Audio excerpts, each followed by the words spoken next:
ಬರ ಹಾಗೂ ಮಳೆ ಆರ್ಭಟ ಹಿನ್ನೆಲೆ ಸರ್ಕಾರ ಈಗ ಎಚ್ಚೆತ್ತುಕೊಂಡಿದೆ. ಮುಂಜಾಗ್ರತಾ ಕ್ರಮ ಕೈಗೊಳ್ಳೋಕೆ ಸರ್ಕಾರ ಈಗ ನಿರ್ಧಾರವನ್ನ ಮಾಡಿದೆ. ನೋಡಿ, ಬರ ತಾಂಡವಾಡ್ತಾ ಇದೆ, ಅಲ್ಲಲ್ಲಿ ಮಳೆ ಆಗ್ತಾ ಇರಬಹುದು. ಆದರೆ ಈ ಮಳೆ ಈ ಸಂದರ್ಭದಲ್ಲಿ ಆದರೂ ಕೂಡ ರೈತರಿಗೆ ಆ ಬರದ ಬಿಸಿ ಮಾತ್ರ ತಟ್ಟದೆ ಬಿಟ್ಟಿಲ್ಲ. ಹಾಗಾಗಿ ಸರ್ಕಾರ ಈಗ ಒಂದು ಉತ್ತಮ ನಿರ್ಧಾರಕ್ಕೆ ಬಂದಿದೆ. ಹಿರಿಯ ಅಧಿಕಾರಿಗಳ ಜೊತೆ ಸಿಎಂ ಹಾಗೆ ಡಿಸಿಎಂ ಸಭೆ ಮಾಡಲಿಕ್ಕೆ ಸಜ್ಜಾಗಿದ್ದಾರೆ.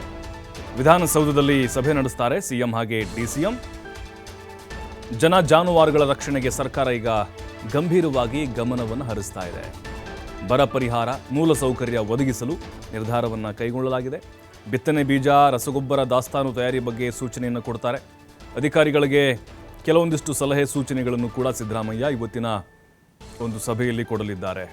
ಯಾಕಂದರೆ ಈಗ ಮುಂಗಾರು ಶುರುವಾಗುತ್ತೆ. ಈ ಮಂತ್ ಎಂಡಿಂದ ಮುಂಗಾರು ಪ್ರವೇಶ ಆಗುತ್ತೆ ನಮ್ಮ ರಾಜ್ಯಕ್ಕೂ ಕೂಡ. ಆಗ ನಮ್ಮ ರೈತರಿಗೆ ಆರಂಭದಲ್ಲಿ ಬಿತ್ತನೆ ಮಾಡಲಿಕ್ಕೆ ಬೀಜ, ರಸಗೊಬ್ಬರದ ಕೊರತೆ ಆಗಬಾರ್ದು. ಯಾಕಂದರೆ ಎಲ್ಲ ಕಡೆಗಳಲ್ಲೂ ಈಗ ರಸಗೊಬ್ಬರ ಕೇಂದ್ರಗಳಲ್ಲಿ ದಾಸ್ತಾನು ಇರಲಿಲ್ಲ. ಈ ಹಿಂದೆ ನಾವು ನೋಡಿದ್ವಿ, ಕಿಲೋಮೀಟರ್ ಗಟ್ಟಲೆ ಸಾಲನ್ನು ಹಚ್ಚಿ ಗೊಬ್ಬರವನ್ನು ಕೊಂಡುಕೊಳ್ಬೇಕಾದಂಥ ಪರಿಸ್ಥಿತಿ ನಿರ್ಮಾಣ ಆಗಿತ್ತು. ಹಾಗಾಗಿ ರೈತರು ಕೂಡ ಹಿಡಿಶಾಪವನ್ನು ಹಾಕ್ತಾ ಇದ್ರು. ಬಟ್ ಈಗ ಅದಾಗಬಾರ್ದು. ರೈತರಿಗೆ ಬೇಗನೆ ಬಿತ್ತನೆ ಬೀಜಗಳು ಸಿಗಬೇಕು ಅಂಥೇಳಿ ದಾಸ್ತಾನು ಮಾಡಿಕೊಳ್ಳಿಕ್ಕೆ ಈಗ ತೀರ್ಮಾನವನ್ನು ತೆಗೆದುಕೊಳ್ಳಲಾಗ್ತಾ ಇದೆ. ಜೊತೆಗೆ ಬರ ಪರಿಹಾರ, ಈಗ ಕೇಂದ್ರ ಸರ್ಕಾರ ಮೊನ್ನೆ 3,000 ಕೋಟಿ ರಿಲೀಸನ್ನು ಮಾಡ್ತು. 3,545 ಕೋಟಿ. ಈಗ 2,000 ರೂಪಾಯಿನೇ ರೈತರಿಗೆ ಪರಿಹಾರವನ್ನು ಕೊಡಬೇಕು ಅನ್ನುವಂಥ ಒಂದು ಚಿಂತನೆ ಏನಿದೆ ಸರ್ಕಾರದ್ದು. ಈಗ ಜಿಲ್ಲಾಧಿಕಾರಿಗಳ ಮೂಲಕ ಅದನ್ನು ಕೂಡ ಒದಗಿಸುವಂಥ ಕೆಲಸ ಆಗಬೇಕಾಗಿದೆ. ಇನ್ನು ಜಾನುವಾರುಗಳಿಗೆ ಮೇವು ಬ್ಯಾಂಕು ಅಥವಾ 1 ರೂಪಾಯಿ ಕೆಜಿ, 5 ರೂಪಾಯಿ ಕೆಜಿ ಅಂಥೇಳಿ ಮೇವುಗಳನ್ನು ವಿತರಣೆ ಮಾಡೋದು, ಈ ರೀತಿ ಜಾನುವಾರುಗಳು ಕೂಡ ಸೌಕರ್ಯಗಳನ್ನು ಕೊಡಬೇಕು. ಅಂದರೆ ಮೇವಿನ ವಿತರಣೆ ಆಗಬೇಕಾಗಿದೆ. ಅಂದರೆ ಇಲ್ಲಿ ಜಾನುವಾರುಗಳ ರಕ್ಷಣೆ ಸರ್ಕಾರ ನಿರ್ಧಾರವನ್ನು ಮಾಡಿದೆ. ಇವತ್ತಿನ ಸಭೆ ಬಹಳ ಮಹತ್ವ ಪಡೆದುಕೊಂಡಿದೆ. ಯಾಕಂದರೆ 223 ತಾಲೂಕುಗಳು ಬರಪೀಡಿತ ಅಂತ ಘೋಷಣೆ ಆಗಿದ್ದಾವೆ. ಕೇಂದ್ರ ಸರ್ಕಾರದಿಂದ ನಿರೀಕ್ಷಿತ ಪ್ರಮಾಣದಲ್ಲಿ ಬರ ಪರಿಹಾರ ಬಿಡುಗಡೆ ಆಗಲಿಲ್ಲ. ಆನೆ ಹೊಟ್ಟೆಗೆ ಅರೆಕಾಸಿನ ಮಜ್ಜಿಗೆ ಆಗಿತ್ತು ಮೊನ್ನೆ ಬಿಡುಗಡೆ ಮಾಡಿದಂತಹ ಪರಿಹಾರ. ಹಾಗಾಗಿ ಸರ್ಕಾರ ಬದ್ಧವಾಗಿದೆ. ರಾಜ್ಯಾದ್ಯಂತ ಆಗ್ರಹ, ಒತ್ತಾಯ ಕೂಡ ಜಾಸ್ತಿ ಆಗಿತ್ತು. ಜಾನುವಾರುಗಳು ಬಿಸಿಲಿನ ಬೇಗೆ ತಾಳಲಾರದೆ ಮೇವು ಸಿಗದೆ ಸಾವನ್ನಪ್ತಾ ಇದ್ವು. ರೈತರು ಕೂಡ ಅಷ್ಟೇ ಈ ಬರದ ಕರಿಚಾಯೆಗೆ ಬಲಿಯಾಗಿದ್ದಾರೆ. ಎಷ್ಟೋ ಜನ ರೈತರು ತಾವು ಬೆಳೆದಂಥ ಬೆಳೆ ಅದು ನೆಲಕಚ್ಚಿ ಹೋಗಿದೆ. ಅಂದರೆ ಈಗ ಮಳೆಯಿಂದ ಆಗಿರುವಂತಹ ಅನಾಹುತಗಳನ್ನು ನಾವು ಮೊನ್ನೆಯಿಂದ ನೋಡ್ತಾ ಇದ್ದೀವಿ. ಅದು ಬೇರೆ. ಕಳೆದ 1 ತಿಂಗಳ ಹಿಂದೆ ನಾವು ನೆನೆಸ್ಕೊಂಡ್ರೆ ಕರ್ನಾಟಕದಲ್ಲಿ ಪರಿಸ್ಥಿತಿ ಹೇಗಿತ್ತು? ಕಂಪ್ಲೀಟಾಗಿ ತಾವು ಬೆಳೆದಂಥ ಬೆಳೆ ಏನಿದೆ ಕೈಗೆ ಸಿಕ್ಕಿಲ್ಲ ಅದು.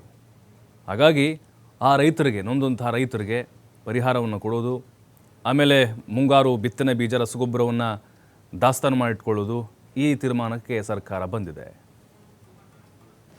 ಮತ್ತಷ್ಟು ಮಾಹಿತಿ ಶಿವಕುಮಾರ್ ನೀಡ್ತಾರೆ. ಶಿವಕುಮಾರ್, ಬರ ತಾಂಡವಾಡ್ತಾ ಇದೆ, ಮುಂಗಾರು ಆರಂಭ ಆಗುವಂಥ ಸೂಚನೆಗಳು ಸಿಗ್ತಾ ಇದೆ. ಸರ್ಕಾರ ಯಾವ ರೀತಿ ಸಿದ್ಧವಾಗಿದೆ ರೈತರ ಹಿತ ಕಾಯುವಂಥ ನಿಟ್ಟಿನಲ್ಲಿ? ಖಂಡಿತ ಪ್ರಭು, ಚುನಾವಣೆಯಲ್ಲೇ ಇಲ್ಲಿಯವರೆಗೆ ಲೋಕಸಭಾ ಚುನಾವಣೆಯಲ್ಲಿ ಎಲ್ಲ ಸರ್ಕಾರದ ನಾಯಕರು ಕೂಡ ಭಾಗಿಯಾಗಿದ್ರು. ಜೊತೆಗೆ ನೀತಿ ಸಂಹಿತೆಯಿಂದಾಗಿ ರಾಜ್ಯದಲ್ಲಿ ಬರ ಪರಿಸ್ಥಿತಿ ಇದ್ರೂ ಕೂಡ ಅಧಿಕಾರಿಗಳಿಗೆ ಸೂಚನೆಯನ್ನ ಕೊಡೋದಕ್ಕೆ ಅವಕಾಶಗಳಿರ್ಲಿಲ್ಲ. ಸೊ ಹಾಗಾಗಿ ಇದೀಗ ಚುನಾವಣೆ ಮುಕ್ತಾಯ ಆಗಿದೆ, ನೀತಿ ಸಂಹಿತೆ ಇನ್ನೂ ಕೂಡ ಮುಂದುವರೆದಿದೆ. ಆದ್ರೆ ಅಗತ್ಯವಾಗಿ ಈಗ ರಾಜ್ಯದಲ್ಲಿ ಕೆಲವು ಕಡೆಗಳಲ್ಲಿ ಮಳೆ ಆಗ್ತಾ ಇರೋದ್ರಿಂದ ಸಹಜವಾಗಿ ಮುಂದಿನ ದಿನಗಳಲ್ಲಿ ಮತ್ತಷ್ಟು ಮಳೆಯಾಗಿದ್ದೆ ಆದ್ರೆ ಅತಿವೃಷ್ಟಿ ಸಮಸ್ಯೆ ತಲೆದೋರಬಹುದು ಅನ್ನುವಂಥದ್ದು ಒಂದು ಕಡೆ. ಆದ್ರೆ ಇನ್ನೂ ಕೆಲವು ಕಡೆಗಳಲ್ಲಿ ಮಳೆ ಇಲ್ಲದೆ ಬರದ ಪರಿಸ್ಥಿತಿ ಮುಂದುವರೆದಿದೆ. ಸೊ ಹಾಗಾಗಿ ಈಗಾಗಲೇ ಜನಜಾನುವಾರುಗಳು ಕಳೆದ 1 ವರ್ಷದಿಂದಲೂ ಕೂಡ ಸಾಕಷ್ಟು ಸಂಕಷ್ಟವನ್ನ ಅನುಭವಿಸಿ ಆಗಿದೆ. ಕುಡಿಯೋದಕ್ಕೆ ನೀರಿಲ್ಲದೆ ನೀರಿನ ಸಮಸ್ಯೆ, ಹಾಗೆ ಮೇವಿನ ಸಮಸ್ಯೆ, ರೈತರಿಗೂ ಕೂಡ ಸಂಕಷ್ಟ ಆಗಿತ್ತು. ಬೆಳೆ ಇಲ್ಲದೆ ರೈತರ ಕುಟುಂಬಗಳು ಕೂಡ ಬೀದಿಗೆ ಬೀಳುವಂತ ಒಂದು ಪರಿಸ್ಥಿತಿ ನಿರ್ಮಾಣವಾಗಿತ್ತು. ಸರ್ಕಾರ ಅಗತ್ಯವಾದಂತಹ ರಾಜ್ಯ ಸರ್ಕಾರದಿಂದಲೇ ಪರಿಹಾರವನ್ನು ಕೂಡ ಘೋಷಣೆ ಮಾಡಿತ್ತು. ರೈತರ ಕುಟುಂಬಗಳು ಬೀದಿಗೆ ಬೀಳಬಾರ್ದು ಅನ್ನುವಂತ ಕಾರಣಕ್ಕೆ ಪರಿಹಾರವನ್ನು ಕೂಡ ಕೊಟ್ಟಿತ್ತು. ನಂತರ ಕೇಂದ್ರ ಸರ್ಕಾರದಿಂದ ಬಂದಂತಹ ಪರಿಹಾರವನ್ನು ಕೂಡ ಈಗ ವಿತರಣೆಯನ್ನ ಮಾಡಲಾಗ್ತಾ ಇದೆ. ಇದರ ಜೊತೆಗೆ ಈಗ ಮುಂಗಾರು ಪ್ರಾರಂಭ ಆಗ್ತಾ ಇರೋದ್ರಿಂದ ಸಹಜವಾಗಿ ಅಗತ್ಯ ಮಾಡ್ಕೊಳ್ಬೇಕಾಗತ್ತೆ, ಮುಂಜಾಗ್ರತಾ ಕ್ರಮಗಳನ್ನು ತೆಗೆದುಕೊಳ್ಬೇಕಾಗತ್ತೆ. ಅದೇ ಜೊತೆಗೆ ರೈತರಿಗೆ ಬೇಕಾದಂತಹ ಬಿತ್ತನೆ ಬೀಜ ಮತ್ತೆ ರಸಗೊಬ್ಬರವನ್ನು ಕೂಡ ದಾಸ್ತಾನು ಮಾಡಬೇಕಾಗತ್ತೆ ರೈತರಿಗೆ ವಿತರಣೆಯನ್ನ ಮಾಡೋದಕ್ಕೆ.